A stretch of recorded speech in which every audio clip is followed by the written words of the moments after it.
Welcome, everyone, to our monthly webinar series. This is Wayne Eckerson, formerly president of Eckerson Group, but we have some big news to announce today.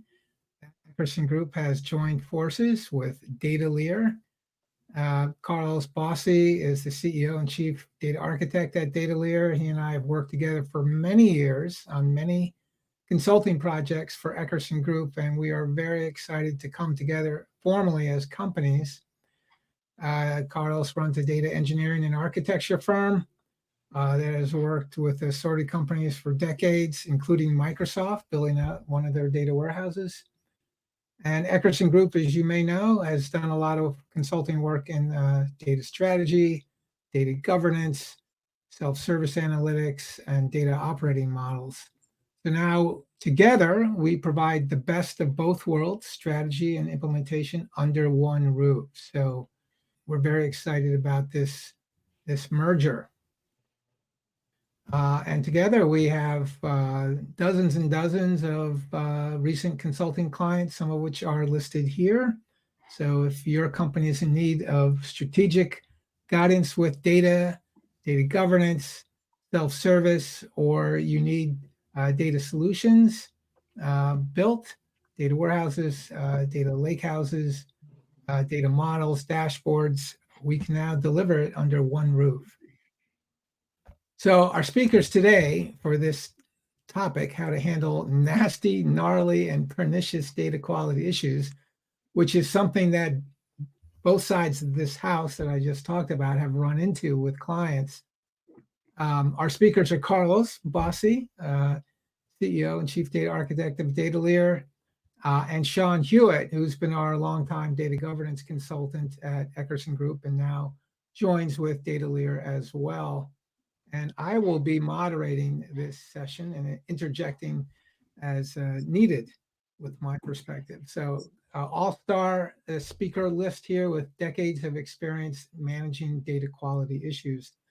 And this topic came to my mind because we have had a couple of clients lately that have these gnarly, nasty, pernicious data quality issues that are hard to track down and even harder to resolve. So we're going to get into the nitty-gritty of those nasty, gnarly, pernicious data quality issues. So with that, I'm going to pass this over first to Sean. He has a few slides to go through, frameworks for thinking about how to manage these types of data quality issues. And then Carlos has a few slides as well. And then we'll all kind of interject as need be into the conversation along with you in the audience. So Sean, I'll pass it over to you. Thanks, Wayne. So we're going to talk about several things today, but before we get into the details, we're going to talk about what do we mean by data quality? What is bad data? And what is data quality management? Make sure we're all on the same page in terms of that. Then we'll dive into the nasty, gnarly, and pernicious aspects of data quality. I've been managing data quality for well over 30 years. So, from the first days of my career in BI all the way through to today. All kinds of lessons learned over that time and lots of cases that got pretty messy, or starting off with pretty messy processes, pretty messy data. So we'll share some of that experience. Then we'll get into how do we approach data quality improvements and what are our recommendations for you to help deal with those nasty, gnarly, pernicious situations. And then also, what are some of the tools that can help benefit in improving data quality, both tactically and strategically. So first, a couple key concepts. So data quality, really, we're talking about, is the data fit for purpose? So data quality is really a relative thing. So depending on who the user is and what they need the data for, their quality expectations can be different. So when we think of data quality, it's really the characteristics of the data related to the accuracy, completeness, and consistency to determine whether it's suitable for use. So ultimately fit for purpose. There are several dimensions of data quality. We're not going to get into those details today, but the dimensions really relate to your business and what's important to you when you are looking at data quality. We have the concept of bad data. And for a long time, I used to say that there is no such thing as bad data. It's either misunderstood or mismanaged. And so ultimately, bad data is data that does not meet the quality expectations of or needs of the business.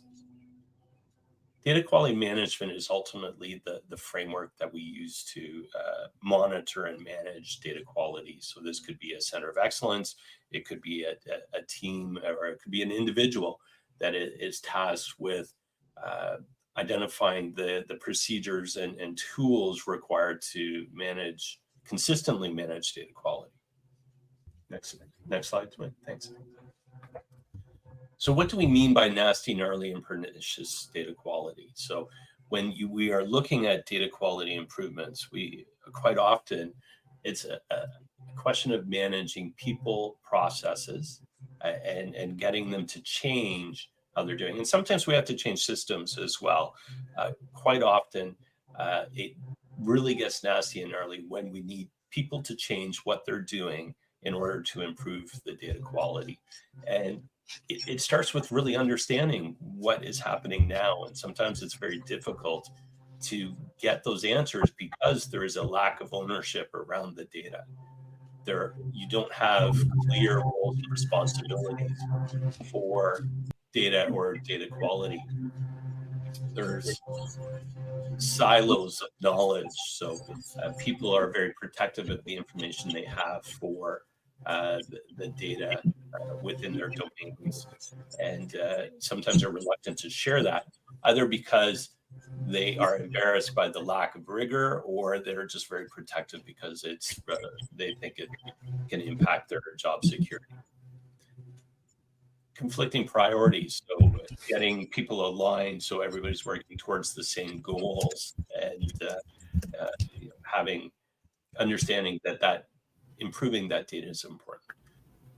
So definitely, people is probably the number one factor that is making these initiatives very difficult to deal with.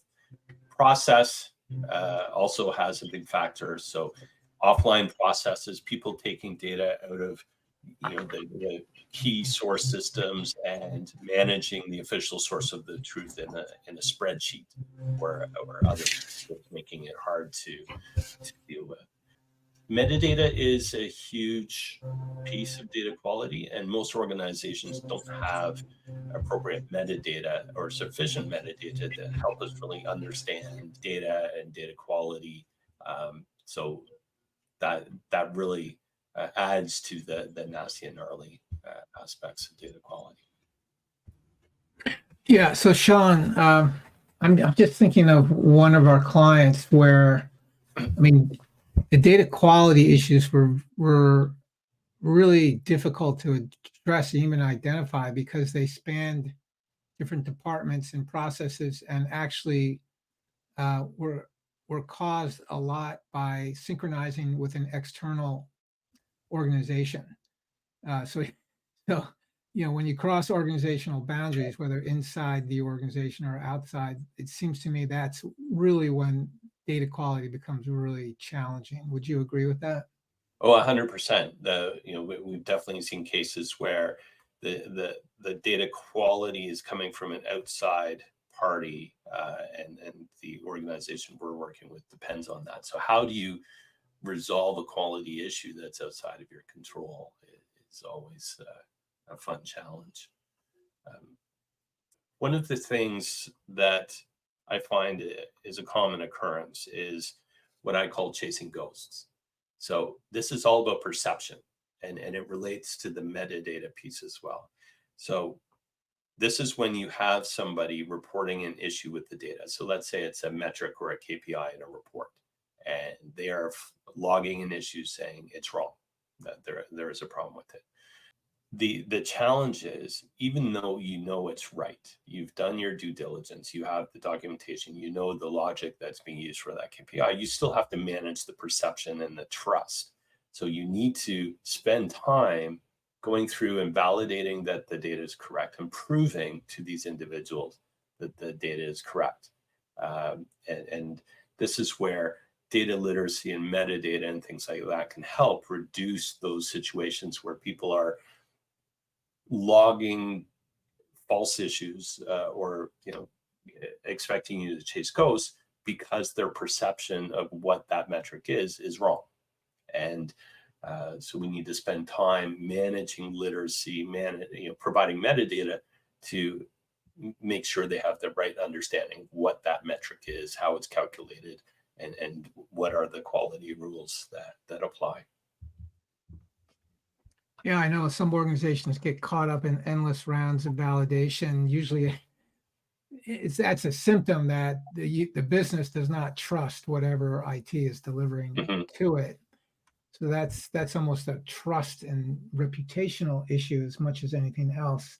And it's really hard to get out of that cycle unless some executive puts an end to it. Would you agree? Yes, 100%. The perception of the data quality is more important than the actual data quality, whether it's internal users or external users. So you have to be able to provide some evidence to support what the quality levels are, or else there will be issues with trust.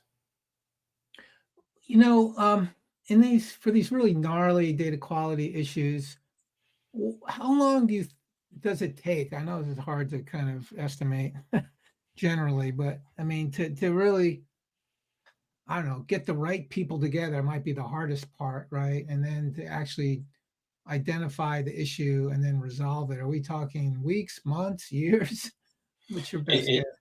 Yeah, it's different for each organization, but on average, it could be a month and a half to 2 months by the time you get all of the stakeholders you need or all of the subject matter experts you need pulled together and start compiling the information you need to really understand that process. And we'll walk through that kind of diagnostic process a little bit, but Okay. that's Why don't where we keep data moving? governance can help, because if you have that framework in place, you can get everybody aligned in terms of what the improvement priorities are and get buy-in from the executives, which trickles down to the assignment of subject matter experts when you need them. Great. So Sean, I'm actually having a little trouble hearing you. I don't know if it's me or anyone else, but maybe you could speak up a little bit. Yeah, I can try. We've been having some issues with our local ISP lately, so maybe that's part of the problem. Okay. So ultimately, we want to take a multi-tiered approach. We don't want to focus all on tactical pieces, and we don't want to spend, allocate all of our effort to building a strategic framework that's not delivering results. So we need to balance the two together. And if we create a backlog of tactical opportunities to improve data quality, these are things where we can identify some small improvements we can make within the next month, 2 months, and then start executing those small opportunities while we are building out our holistic program. And with each of those tactical opportunities that you're implementing, you're introducing some new capabilities from your strategic roadmap. Either standardizing a certain way of approaching data quality, or introducing some new tools, or introducing some new standard roles. So once you understand what your vision is for your data quality framework, do you have a center of excellence? Do you have a community of practice for data quality? How does that dovetail into data governance and things like that? Then when you are delivering value through these tactical use cases, with each one, you are improving your overall data quality capabilities in a consistent way. The last thing you want to do is, with each of those use cases, start from scratch in terms of how you're approaching it. So introducing some standard tools, educating people as to how to execute those tools, and showing value, showing that, you know, if you spend a little bit of time, get everybody aligned, focused on that one goal, then you can definitely make a difference. And you start by identifying what those opportunities are in a backlog and prioritizing that backlog, and then just picking the top one or two and focusing on those until you make some ground, and then move on to the next on the priority list, like any backlog. Would you say that when faced with a data quality issue, many teams just dive in and try to fix it right then and there? I would think that would be the natural instinct, right? Instead of taking a step back and saying, hey, this is not an isolated incident. We really need to step back. We need to form a team.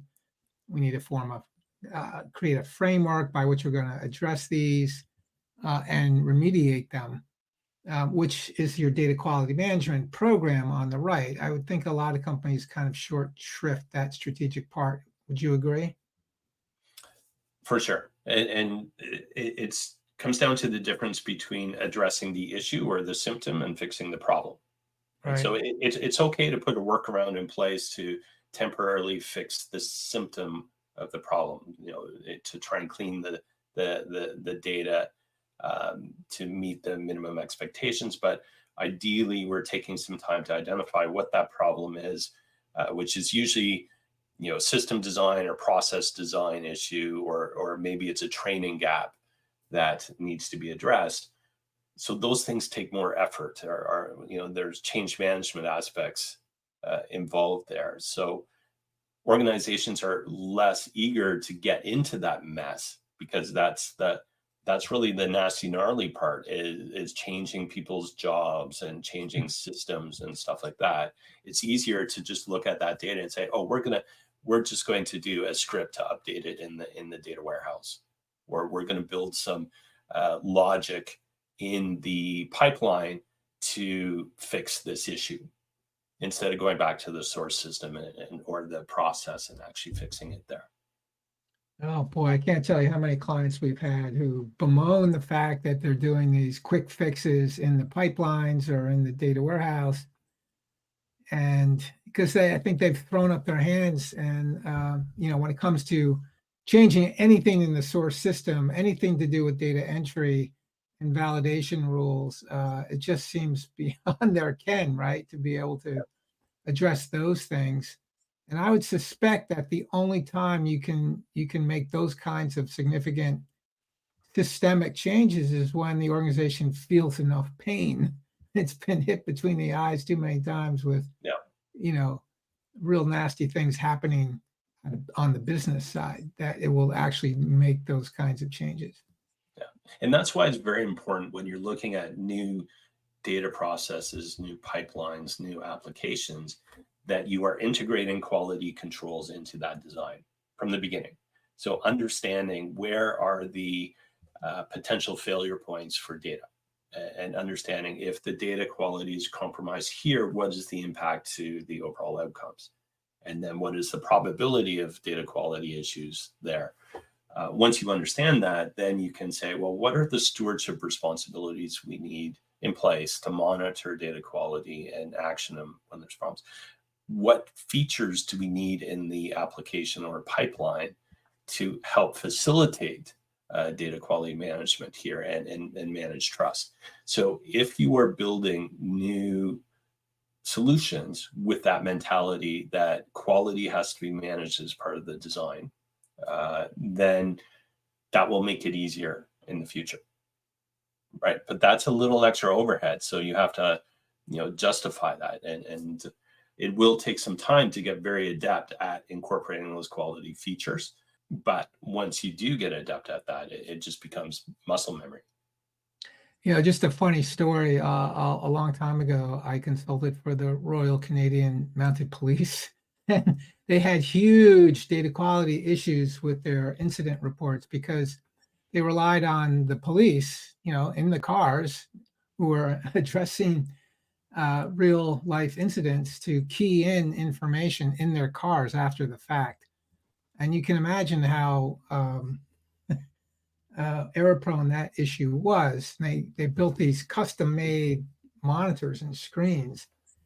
And when it was pointed out that almost, 2/3 of the data was inaccurate, their solution was to make the screens and the keys bigger, which I thought was an odd way to approach a data quality issue when, trying to rely on the police, who are probably, their adrenaline's running high if it was a serious incident, and you expect them to go in and calmly type in, the incident into a keyboard, fat finger in it. And, the answer was, since they have fat fingers, let's make the keyboard bigger. Instead of thinking, through the process, like, oh, maybe having police key in data is not the best way to ensure high quality output. Maybe they should be calling in their incident, right? Which We're seeing some similar things with AI scribes now too, especially within the medical industry. So AI is being used to help doctors, deal with the backlog of charting and stuff, to reduce the amount of time in charting. But as the AI is learning, there's a lot of mistakes that are occurring there that have significant impacts, right? So if the AI has made mistakes in the chart that don't get caught and corrected by the attending physician, then another physician or nurse looking at those charts may misinterpret the information, right? Or may be missing significant information. So, addressing those quality issues is very important and can have consequences if we don't do it. We often think about the consequences to the customer and the customer experience, but it can be bigger than that if we don't manage quality properly. Yeah. Our life and health. Yep. All right. So moving on, folks, if you have a question or comment, if you have a troublesome data quality problem yourself, please insert that into the chat and we'll take a stab at it. So this is just a slide that gives an overview of how we approach, data quality management from a program perspective. So initially you're doing your, of course, you're starting off with initiating it. So, we need to understand, the segregation of duties, who's responsible for what aspects of data quality. Most organizations that we're dealing with don't have a data quality team, don't have anybody dedicated to data quality. And that's so important because you need the appropriate depth of knowledge, even if that person is just coaching other resources on data quality management best practices and defining standards that can be rolled out to help others so that they don't have to start from scratch.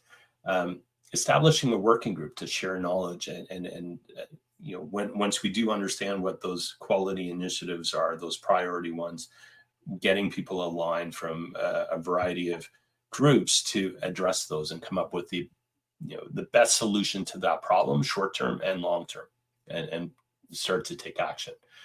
And defining the tactical priorities and goals. So if we understand, what are the things that are impacting our customers? What are the things that are impacting our processes, our efficiency, and our costs? And prioritizing those and start to tackle them as you would in an agile framework.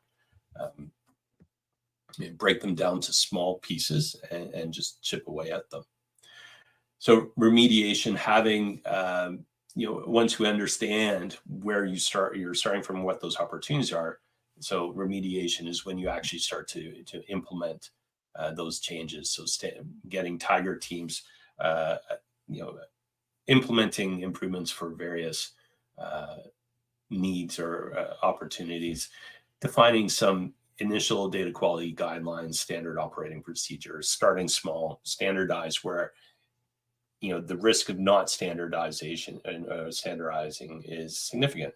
If there's a lot of confusion around how to do something and you can gain some efficiency by standardizing it, then put that effort into standardizing it. As we said, create an agile backlog, but it's very important to monitor the progress and refine the procedure to get more efficient at addressing these quality issues. And as we mentioned, the quality by design aspects. So don't make things worse. If you are in the middle of designing something, Let's make sure we bake quality into it so we don't make our situation any worse. Then getting into, program planning, pretty standard stuff there. How are we going to deploy data quality management? What is our standard? What are the dimensions we're going to use? What platform do we need? Are we going to have a data quality tool, or are we going to use a data catalog with some data quality features, things like that? It's really important to understand your critical data elements, because otherwise you're going to try and manage everything. And this is a key point of prioritizing. If we know the impact that that data element has on the business and the quality risk to it, then we can really focus on the important data and managing quality associated to that data. So having a way to classify data based on the criticality to business operations or strategy, and then monitoring those for quality. So Sean, I'm going to interrupt for just a second. I'm just glancing through here, and one thing that keeps coming up time and again with data quality more recently, actually I would say in the last 12 months for me, is the notion of data domains. So I'm surprised you didn't put that in here. So should they identify CDEs and data domains? How do those interact? Yeah, ideally you have data domains defined. You don't, it's not a dependency for data quality, but it does make it easier. If you have data domains and data owners in place, it's definitely going to make life easier from a data quality management perspective. But we really don't need them to identify the critical data elements or the quality targets for that. It just makes it a lot easier. Okay. Now, one thing that's very important is transparency around data quality. And this is where a data catalog can be very beneficial as well. So we want, and it comes back to understanding if the data is fit for purpose or not. So if you have 3 different people wanting to consume the same data for 3 different purposes, their expectations of quality could be different. The only way they're going to know is to be able to go into a resource that explains to them what are the current quality levels of that information, and has metadata there to help them determine whether it's fit for their purpose or not. So that transparency around data quality is hard to manage unless you have something like a data quality. And this is key to building trust, because even if you have a data quality tool separate from a data catalog that monitors the data quality and compiles that data quality metadata, it's hard to get that out to the data consumers. So that's where the data catalog is very useful to provide that visibility. So, and this is the concept of data certification. So if we have identified these CDEs, and a CDE could be an individual field, or it could be a report. You can have assigning criticality based at those different levels. So criticality at a data element level, but also criticality at a data product level or a report level is important as well. And then providing that metadata around the data quality is very important. So in terms of optimizing the program, you want to be able to report on the progress you're making, having a dashboard available to, if you've identified your data quality dimensions, and have some data quality metrics, rolling that up to an organization level so you can track the progress of the program. So show the value that you're making through these initiatives, because it does take effort, right? Any type of improvement takes effort. So you want to ensure that the effort you're putting into it is delivering the value that you want out of it as well. So that's number 5, the program optimization, looking at, are we getting the results we want? And if not, what do we need to change to do it better? But ultimately, you want to get to the level where you are sustaining the program, you are efficiently dealing with the data quality issues in a standard way, and you are monitoring the not just the results, but the current data quality levels, and being transparent around the issues. Okay. So folks, we're about halfway through, and I'd like to invite you, if you're struggling, wrestling with the data quality issue, especially a gnarly, nasty one, perhaps you could describe it in the chat, and we'll take a stab at trying to address it from our end, from what we can tell. So please feel free to do that. We do have one question here, which I will read. It's from Charles. How do AI and predictive modeling complicate the fit for purpose equation when unexpected purposes are appearing all the time for existing data, when the criticality of a data element may not be understood until after the analysis is complete? That's interesting. So AI turning the tables upside down on data quality potentially.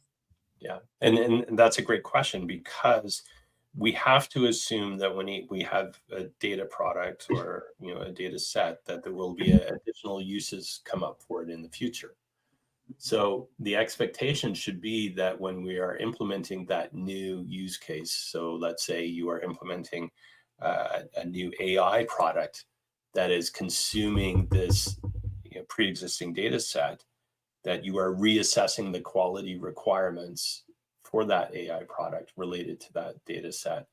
And so every time you're introducing a new use, you have to confirm that that data is fit for that purpose. That should be one of the first steps in terms of the data quality by design process. Now, in terms of the CDEs, yeah, as you introduce those new use cases for the data, that could impact the classification of that data element and bump it up from a lower criticality to a higher criticality. And that's another area where the data catalog can come in, because modern data catalogs can track dependencies between data sets and data products, reports.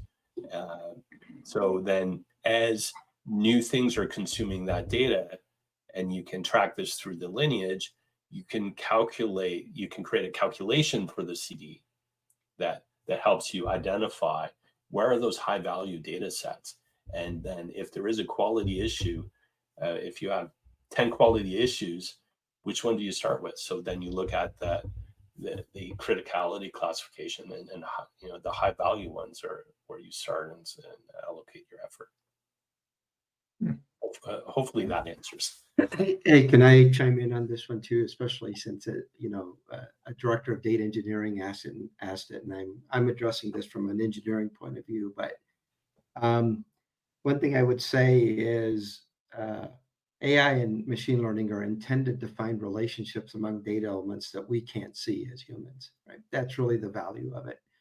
And so will those surprises surface where a data element now is heavily dependent, a machine learning model is heavily dependent on a data element? And of course, that's exactly what will happen. That's what we want to happen. And so the question is, how does it complicate the equation? Well, it complicates it a lot. It just really makes it that, it really underscores the point that any data quality issue can be extremely expensive down the line. And anything that starts making a machine learning model break, whereas before it was working, would be very, very expensive to fix. So handling your quality up front as much as you can through these processes Sean is talking about, and through some of the engineering I'll talk about, is so much more important, because the further down the track you deal with it, the more expensive it's going to be. And in AI and ML, it's going to magnify that. All right, let's move on. So our tactical approach is based on some data total quality management best practices, so borrowed from Lean and Six Sigma. So the first step we want is to really understand the process and the related quality issues. So if you haven't mapped out the process and understand the flow of data, then how are you going to be able to address the quality issues? So we start off by understanding the process, understanding where are the opportunities for failure in the data quality. And then we've got our numbers backwards here. Designing the improvements. So we're going around counterclockwise. We're designing the improvements and data quality controls. So there's system changes, there's process changes, there's metadata. There's a lot of things we can do. There's data governance. So understanding what the problems are and which ones we need to solve, and what is the most efficient way to solve those problems is the approach we want to take from a design perspective. Then, of course, planning the implementation as well as the ongoing management activities. So we don't want to implement the changes and just assume that we've fixed everything. We need to monitor it going forward and have an action plan. So if the quality gets out of control, there's predefined steps that occur to efficiently address that quality issue. And this is similar process to the data quality by design approach that we take as well. So then we go into implementing. There may be new roles and responsibilities, system changes and process changes, and then any governance or monitoring features that we're implementing as well. And then lastly, monitoring and managing the change. So depending on the data, it may be weekly monitoring, maybe daily. So understanding what is the appropriate monitoring model and assigning that to the appropriate people, hopefully data stewards, and then setting them up for success by having clearly defined processes and tools and support for them to do that effectively. And even if you have the right processes in place, you still get numbers going clockwise and text going counterclockwise. Yeah. Like in the slide right here, because we actually looked at this and changed it 5 minutes before the session, and we got it wrong still. I guess the process improvement there is not to wait till the day of to review these things. But yeah, even the best laid plans can go awry. So again, folks, like to invite you to insert comments and questions, or if you have your own data quality issue, please write it and describe it, and we'll take a shot at it. So I mentioned that the diagnostic process that we follow. So when we are getting into a tactical or even a more strategic initiative, these are the typical things that we're looking at. So the people, the system, the data, and the process. So we want to understand who are the players involved in the data process, who's creating the data, who's modifying the data throughout its life cycle, who are the consumers, and ideally, who are the data owners? Because we need to engage all of those people in defining the corrective actions for the data. So then we're identifying the systems, who are the subject matter experts for those systems, what are the challenges we're having in those systems. So maybe we don't have constraints on the field to prevent people from putting in bad data, something as simple as that. And then identifying some system enhancements that may help alleviate the issue. Data, so identifying the data domains. So Wayne, as you said, the data domains and data items, the SMEs for each of those data items, documenting the data flow, defining the data quality requirements. So quite often we get into an initiative and they say, okay, there's a problem with this data, but we don't have a formal definition of what that data is. So we don't really understand, we assume we know what the business rules are, but how do you know if it's high quality if you haven't even defined what that data is? Right? So that's usually the first step, is validating what should that data be? And then you can define the quality rules around it. But to do that, ideally, we need data owners and data stewards, right? Or else you get into that circle of nobody wants to own it because it's a mess. And number 4, the process. So we need to understand, we need to gather some process SMEs. That process may transcend multiple systems, involve a lot of people, a lot of organizations. So we need people from each of those to come in and help us understand what is actually happening in this process, creating a process flow, identifying the system touch points. So standard process mapping activities here. And in the next slide, we have an example of the tool that we use. This is a fairly common tool used in things like Six Sigma and Lean. It's called a SIPOC tool. High-level process mapping. So this is usually where we start with our working groups or data quality working groups. So we're identifying the systems or organizations that are providing data into the process. And then what are the data sets that they're providing? We don't get necessarily down to the field level here, but it gives us a map as to how we want to tackle this process. And then what are the high level steps? So we're collecting data from the source systems, where, how are we processing that at a high level? And then what are the outputs? Are we creating JSON files? Is the output a report? What are the outputs that are being handed off to other processes? And customers could be another process, another system, or individuals, could be a business function that are consuming that information. Then in the bottom right, we're highlighting what are the challenges we're seeing with that process that are related to data quality. And this becomes, so this is almost a brainstorming activity to help us understand the process without going through the hassles of creating a Visio diagram at this point. This is a very initial pass.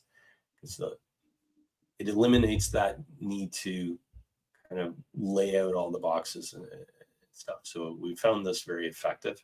And then along with this, there's a issue analysis template that we go. So we take the challenges, they go into the issue analysis template where we look at the probability and impact of those issues, data quality issues, and that helps us understand which ones we really need to address. Some of them aren't frequent enough that they really undermine the objective, whereas the other ones completely undermine the objective, so then they need to be dealt with. Yeah, I think I've seen you use this tool here in some of the gnarlier data quality issues, just to get a team together and help them start to root out the root causes of some issue. It seems very effective, and we can supply this to you if you request it from us. I find it's very effective with non-technical audiences. Good. Okay. Let's move on.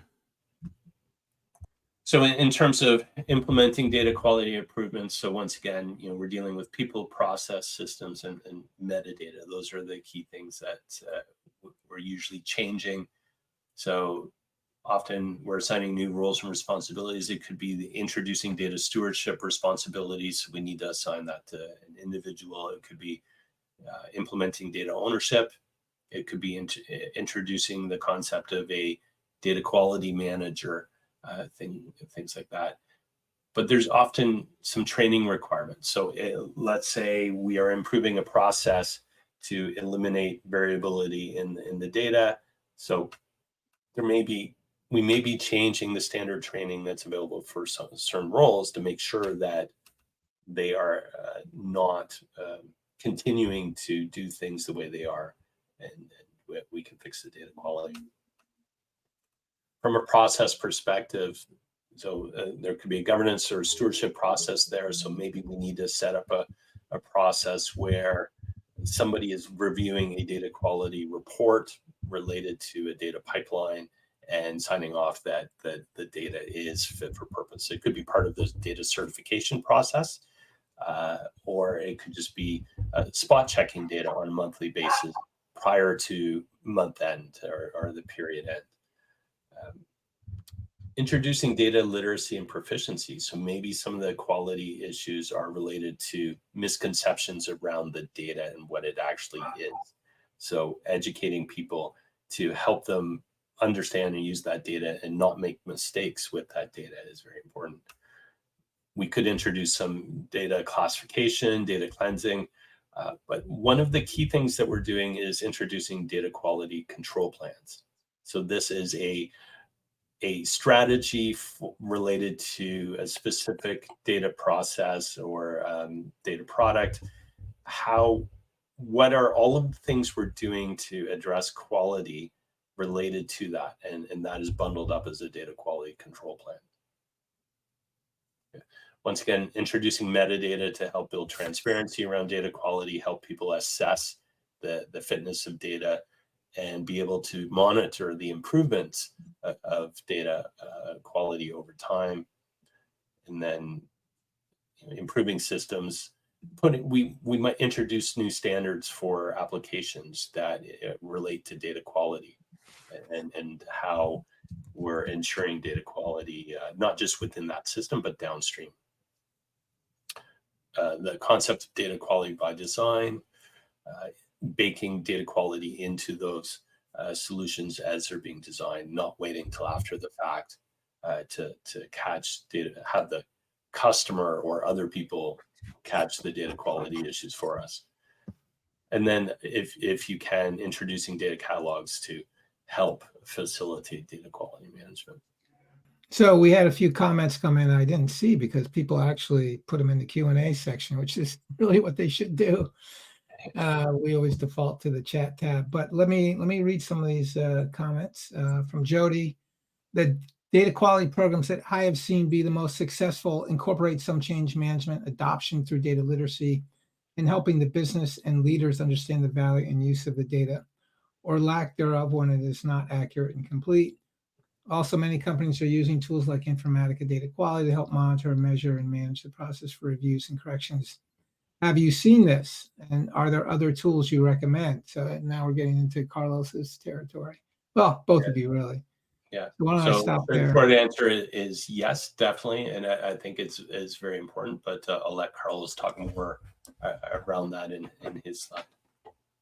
Okay, and then from y'all, there was another comment. Would you need the data lineage and necessary documents pertaining to how data must be manipulated? Yeah, I would say data lineage, which is now baked into most data catalogs. That's a huge part of managing data quality. I think you would agree with that, right? Yeah, it's definitely part of that process mapping exercise. So it makes it a lot easier because it can eliminate some misconceptions around how the data is actually flowing through the systems and what transformations are being applied to it. So it gets back to chasing ghosts.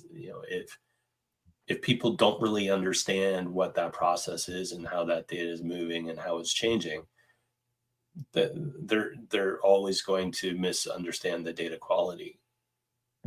Yeah, and this will be for Carlos, and I think your slide's next, Carlos. Correct me if I'm wrong, but it seems to me that with the functionality that are now in data catalogs, from a glossary to lineage to data quality, that you really can't do a total quality management program in a really robust way without one. I'm wondering if you guys agree with that or might hedge on that. Well, I mean, I think there's, data quality. I think, like you guys said earlier, that it comes from different perspectives. From my perspective as an owner of an application, the data quality may be just fine, but it doesn't work for the people building business intelligence solutions or doing data science, or other things. So I think there's a lot of different ways to approach it. The tools are definitely important, especially because it can give visibility to non-technical people or non-engineering people as well as to the state of data quality. They can track data quality and that sort of thing. And they can interject their own data quality rules using the tools.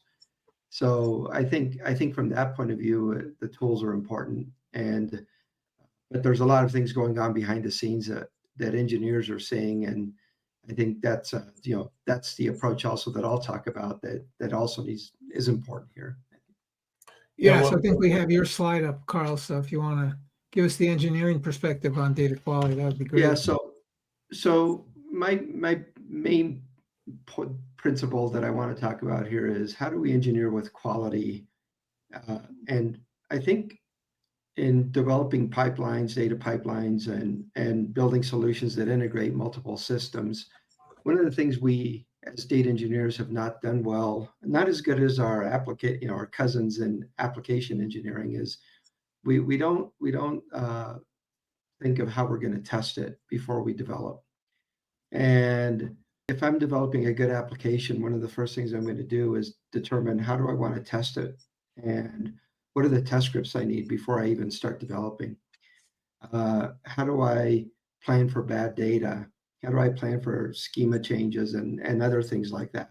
So the approach is test first, determine if it's right. How do you know it's going to be right? And then establish some foundational elements that make it easier for you to do, just like application developers would. They would build reusable code and reusable components. We should do the same on the data engineering side. If we're building everything for the first time, it's going to be harder to get things right. We need to practice code check-ins, code reviews, things like that. So a lot of those things that are done typically on the application engineering side we need to catch up. One of the things I like to ask people is, if your company just bought 3 other companies and they want you to produce a new sales dashboard by Monday, and you do, and you determine that in the Western region, the sales for last week were $10,522,328. How do you know that's right? How can you prove that's right? And so think that way. When you produce a file for somebody, how do you know it's right? It's the correct file.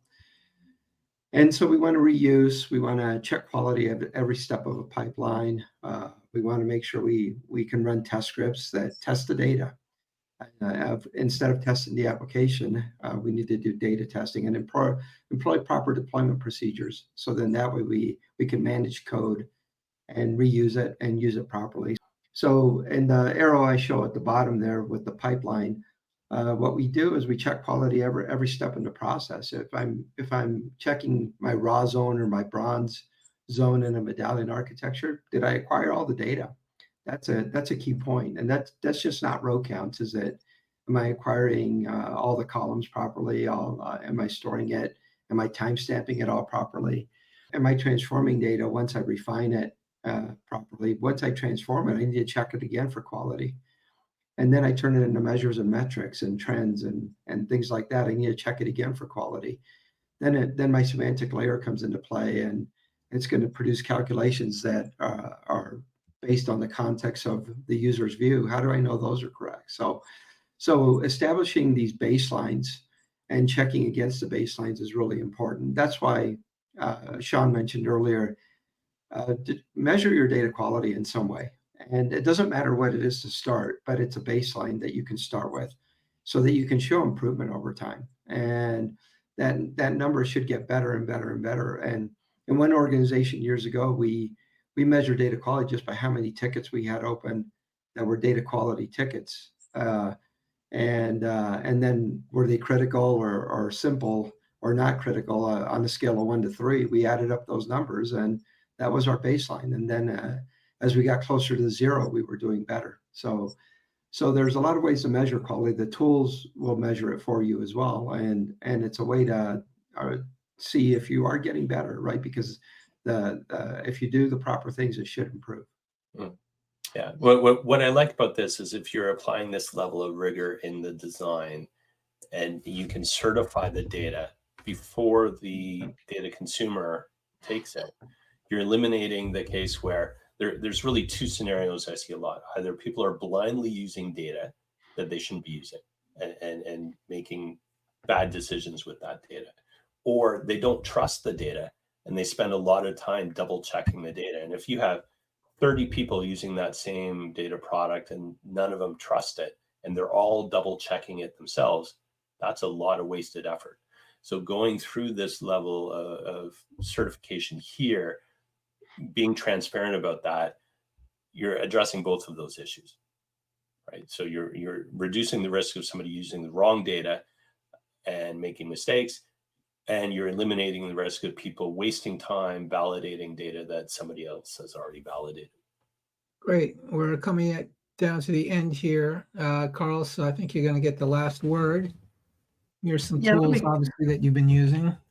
Yeah, I'll quickly talk about these, not because I recommend these or not recommend. I know a question came up earlier about what tools do we recommend, but I'm a pretty big believer that, if you have a platform already, like let's say you have the Informatica platform and you're using it for ETL and you're using it for data cataloging, you can use their components for data quality and observability as well, right? I probably wouldn't go to a third party at that point.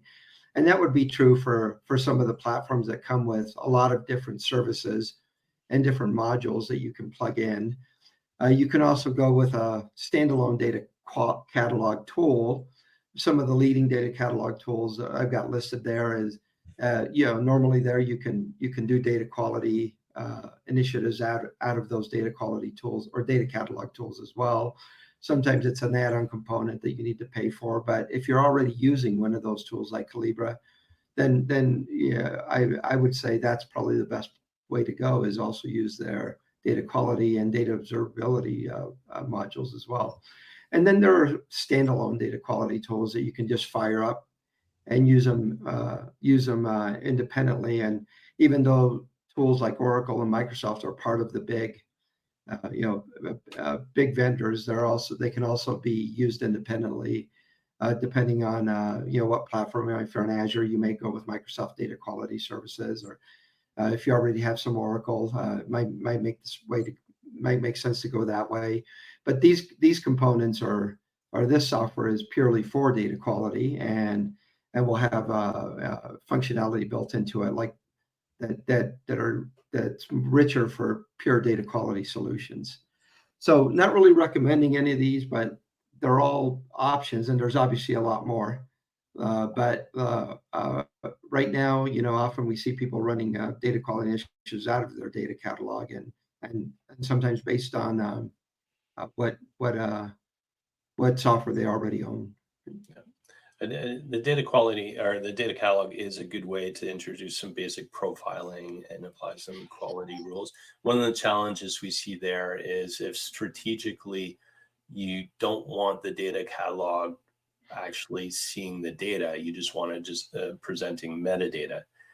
It does need to be able to access the data to do the profiling and apply quality rules. So if you want to segregate that so the data catalog is only consuming metadata because of sensitivity or anything, then doing data quality within the data catalog may not be the right option for you. And using a third party or a separate data quality tool that you can tightly manage or button down so users aren't accessing that platform, then that might be a better option. Okay.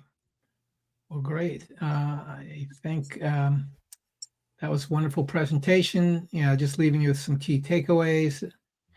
Balance the tactical and strategic effort in terms of managing data quality, as Sean talked about.